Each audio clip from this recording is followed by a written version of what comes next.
Sinimulan na ng DENR Environmental Management Bureau ang investigasyon sa pagguho ng pribadong landfill sa Rodriguez, Rizal habang natagpuan na ang isa sa tatlong napaulat na nawawala.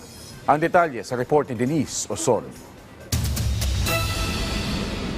Naglabas ng opisyal na pahayag ang Department of Environment and Natural Resources o DENR kaugnay sa insidente noong February 20 sa isang pribadong landfill sa Barangay San Isidro, Rodriguez, Rizal. Ayon sa DENR Environmental Management Bureau, nagsagawa na ng on-site investigation ang EMB Calabarzon at nag-utos ng agarang stabilization operation sa lugar matapos ang insidente. Kabilang sa mga inutos sa naturang private operator ang paghahain ng detalyadong action plan at daily status report, agarang waste compaction or soil covering, paghigpit sa galaw ng heavy equipment at access sa high-risk areas, at pagpapatupad ng slope stabilization at regular site inspections. Sinabi rin ng DENR na magkakaroon ng technical conference ang EMB Calabarzon at ang operator upang talakayin ang mga detalye ng insidente at ang posibleng paglabas ng notice of violation kung may matutukoy na paglabag. Samantala, ayon sa Office of Civil Defense, isa na sa tatlong naunang naiulat ang natagpuan na.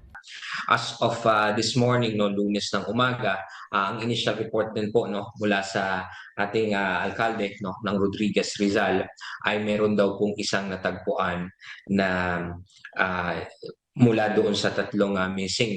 As far as the OCD is concerned, Denise, ito yung aming verify this morning, kung yung natagpuan ba ay kung buhay po or hindi nakaligtas.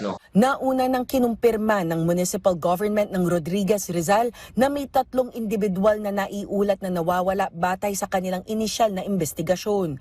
Ito ay matapos mag-viral sa iba't ibang social media platform ang isang video na nagpapakita ng biglaang pagguho ng gabundok na basura sa naturang landfill. Ayon pa sa LGU, tuloy-tuloy ang koordinasyon sa pribadong operator ng landfill upang mabantayan ang sitwasyon at matunton ang kinaroroonan ng mga nawawalang individual. Sa ngayon, patuloy ang investigasyon at koordinasyon ng mga ahensya habang wala pa ring pahayag ang naturang pribadong landfill operator. Denise Osorio para sa Pambansang TV sa Bagong Pilipinas.